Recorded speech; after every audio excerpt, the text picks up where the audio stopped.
You know, despite the hilarious Pinky and Rarity episode, the touching Cutie Mark Crusaders episode, and the amazing Spike episode, I was really looking forward to another episode featuring Starlight Glimmer. And to be honest, even after the phenomenal Season 5 finale, I was a little hesitant about how the show would be now that Starlight would be a main character under the guide of Twilight. But once the Season 6 premiere came and went, I was really warming up to the idea of adding a new main character. And no second Prances only turned up the heat. Not only did the writers make the correct choice on how to follow up Starlight reconnecting with Sunburst in the Crystalling, not only did both Starlight and Twilight learn a few new things about friendship and trust, but this episode was perfectly balanced between its slice of life elements and comedy. The comedy and facial expressions of the first act were well paced, and even a little over the top. I mean, would you ever think Mrs. Cake of all ponies would actually yell at someone like she did to Starlight? Yeah, what she said was a little harsh, but I mean, hearing it come out of a sweet pony like Mrs. Cake is what made it so funny. And then her deadpan expression as Pinky ate the cake off her head? There was no way to make that scene any funnier than it was. And I do like the fact that Applejack tried to introduce Starlight to Big Mac, and it's mainly because he's one of my favorite characters, and I enjoy it when he gets a little attention, such as Brotherhood Social. But I was not expecting Starlight to force Big Mac to actually talk in full sentences beyond yep and nope. However, his subsequent articulate speaking and panic attack was gold, and a great testament to Peter New's voice acting. Applejack's reaction was actually pretty terrifying. We already know she's a tough, no-nonsense mare, but her expression could have given Freddy Krueger nightmares. Ugh, I think Fluttershy's stare just got some competition. And Rainbow's scene with Starlight has potential to become a meme. I'm dead serious.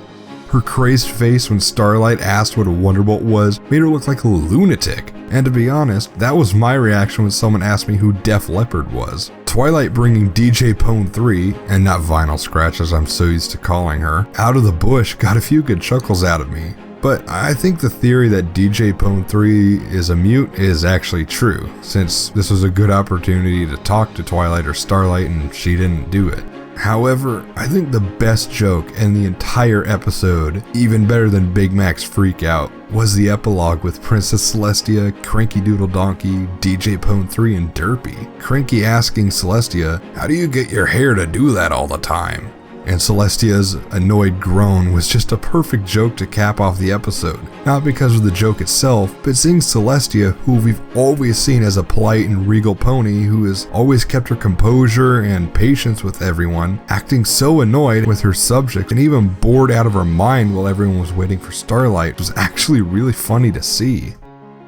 And although there was a pretty good attempt to hide the fact that it was Trixie in the spa, the color of the fur and the voice was a dead giveaway, even though her voice was more normal than her usual stage presence voice. The way Starlight met Trixie couldn't have been better for her character. She's not ready for the direct approach as the episode previously showed, so a more relaxed approach in a stress-free environment was the best option for her. It's sort of like two people meeting in a bookstore or an electronics store and they start talking about their favorite books or movies, only to find out that they have something in common. Starlight actually making friends with Trixie was a good choice for not only the writers, but both of their characters. Not only does it satisfy Trixie fans, because it's her third appearance on the show, but it was good for Starlight to make friends with someone who has a similar past to her, someone who didn't have too many friends, if any at all. And it was good also for Twilight to task Starlight to make friends on her own, since she had help with Spike to reunite with Sunburst, but now it's time for her to do it on her own and prove that she's soaking in what Twilight is teaching.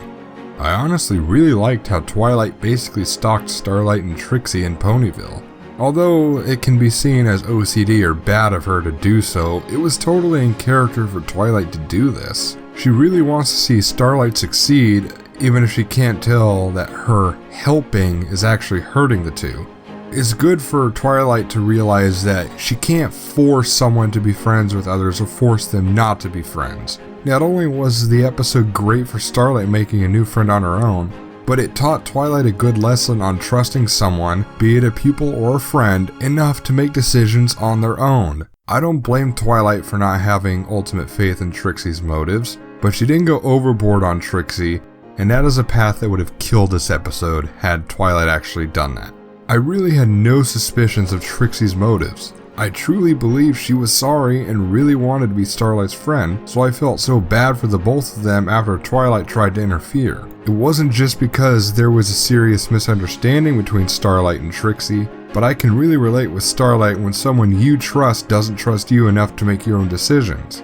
For Twilight, if you really don't trust someone, why would or should they trust you?